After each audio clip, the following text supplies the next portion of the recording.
What's up, guys? Mike from the XD Experience here with Inspector Gadget! So we decided we were going to do a YouTube video for you guys. I said we're going to get more YouTube content out there. We're definitely doing that. I got a Stranger Things one coming up.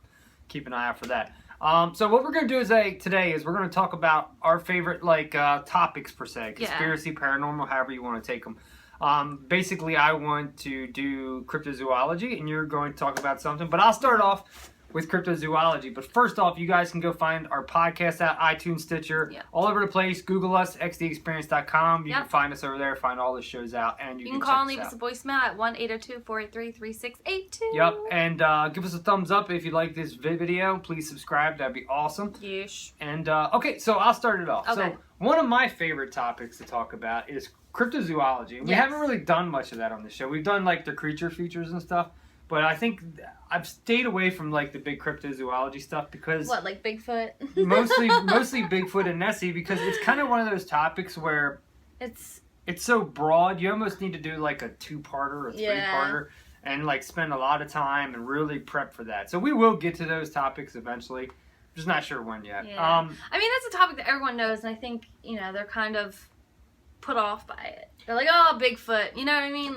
Yeah, and okay, so why don't we start off? So first off, one of my favorite things in cryptozoology has always been Bigfoot. Now I'm going to mention him briefly, and then I'm going to move on to a couple others, because I'm not going to do a full Bigfoot thing. Yeah. Question A, do I think Bigfoot is real? Yes. Yes. Question B, where does he live? I think he lives in the Pacific Northwest. I think he definitely could live out there. He's interdimensional. C, I think he possibly could be interdimensional / maybe either from another planet or another world or another dimension, however you want to take it. But there's too many sightings of this thing for it not to be some sort of merit to it. So I think you just got to go into it with anything else. You got to go into it with an open mind and say, okay, here's the facts, on this side, here's the facts on this side, and kind of weigh them out. Well, if you do that, there's more stuff that says he does exist and says he doesn't exist. The biggest one that says he doesn't exist is the fact that nobody has captured, killed, or has one on ice. Well, one guy did say that he had one on ice. Yeah, well, there's been Todd Standing. I mean, you don't know. There's been Todd Standing. There's been a bunch of guys who have claimed to have shot a Bigfoot, and every time they all come out to be hoaxes. Can I call him Big Feet? Bigfoot, Big Feet. There's a lot of different names for Bigfoot. Yeti. Abominable Snowman. You got the Japanese versions. Skunk Apes. There's tons of different. There's probably 40 different freaking names on Bigfoot. But that's just one. Another one that I really like is the Scape Ore Swamp Man. The lizard guy. Yeah, the lizard guy. Where they've actually had photographs, they've seen claw marks on cars. Yes. There's a lot of stuff about the Scape Ore Swamp Man or lizard that says that he exists. That was another one that I really find fascinating. And maybe what we should do too is, when we do these topics, we should maybe we should do a YouTube video for that topic and then just put that out there too. We've already done one on Scape Ore Swamp, and maybe so now I should probably go and make a compendium video to this about the history of the Scape Ore Swamp. I still want to go camping in the Barrens Woods and search for the Jersey Devil. We should. We don't live far from there. We live an hour away, so we're definitely going to do that. Before summer's up. Another cryptozoology thing I love the story of the Jersey Devil. Yes. The whole Leeds family and how this woman gave birth to what she thought was a devil, and then she released it from her loins and it flew away. But there's all this stuff that goes into it, and Blair Witch Project kind of took some stuff out of that. There's a lot of cool stuff in that. I'm not going to touch on anything else right now. We'll do, like I said, videos with that later on that cover individual characters. Yeah. So what is your topic? What do you want to talk about? So my favorite, conspiracy, whatever. Well, this is a conspiracy theory. I love the story of John St. Helen. Mm-hmm. In 1877, a doctor named Phineas something, I forget his name. Phineas and Ferb? No, Phineas and Ferb. What? It's a good show. No, it was Phineas L. Bates. He went to the he got called in to a guy on his deathbed, and while he was, examining him, the guy told him, I want to confess that I am John Wilkes Booth. And he gave all this information about how he escaped, how the person that they actually killed burned and then killed, was one of his helpers who actually had his IDs because they were waiting for him to come over because of the Union soldiers and everything going on at that time.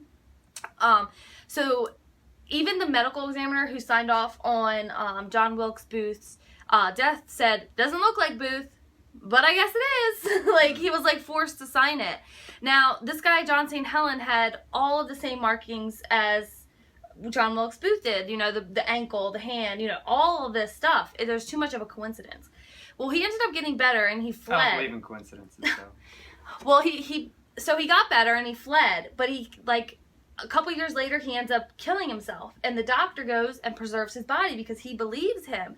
And he, like, takes him on, like, this tour and, like, says, you know, this is John Wilkes Booth. John Wilkes Booth was never killed, you know? And it's interesting because, you know, you have all these factors. The medical examiner, you know, basically just signing it saying it doesn't look like him. You know, the person they killed had red hair. And, you know, it was, like, just having that.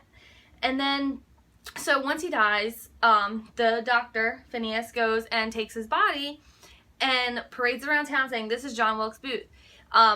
He actually wants a DNA test done between the Booth family and this person, and the Smithsonian and the government have said no, it's not allowed. And the family and the family says let's do it because there's so much going on in this case where I honestly think John St. Helen is John Wilkes Booth. So much drama in the LBC. Yeah. It's kind of hard being Snoop Dogg. But I love that because, you know, that's a big part of our history. Yeah.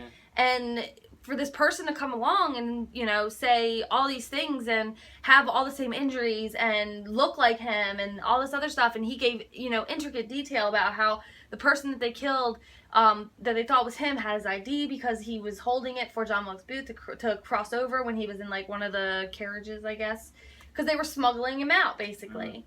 Mm-hmm. And there was, like, he said that there was a lot more going on in that time period, and he, like, explained it. What if John Wilkes Booth was a CIA cover?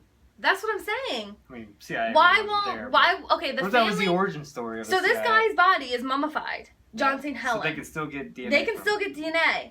I think in 2014, the government and Smithsonian denied it. They said no, even though the family said, let's do it. The Smithsonian has been known to cover a lot of shit. Yeah. Like, they've had over 100 of these giant skeletons over the years that they've just, like, washed away and said, we don't have them. Yeah. But they do. We know they do. They were taken into their possession. Yeah. And people that work at the Smithsonian, you know, openly say, yes, there's these bodies down in these basements that will never see the light of day. But they're 14 feet tall. Yeah. And they give a massive head with 2 rows of teeth. Really weird shit. Yeah, it is weird. But that's, like, my favorite conspiracy theory, I think. Yeah. And then, you know, Jim Jones, that's my second, you know, him being a MK Ultra agent mind controller. That should be a video in itself. Yeah. So if you guys like these, click like and share. That'd be awesome. Click like and share it. Check our other podcast. Like I said, you can find all the descriptions and or all the links and stuff in the description right here. Right there. Right there. Okay. Because here would be like the little thumbs up thing, and then you got the here, and then you got over here, you got the time.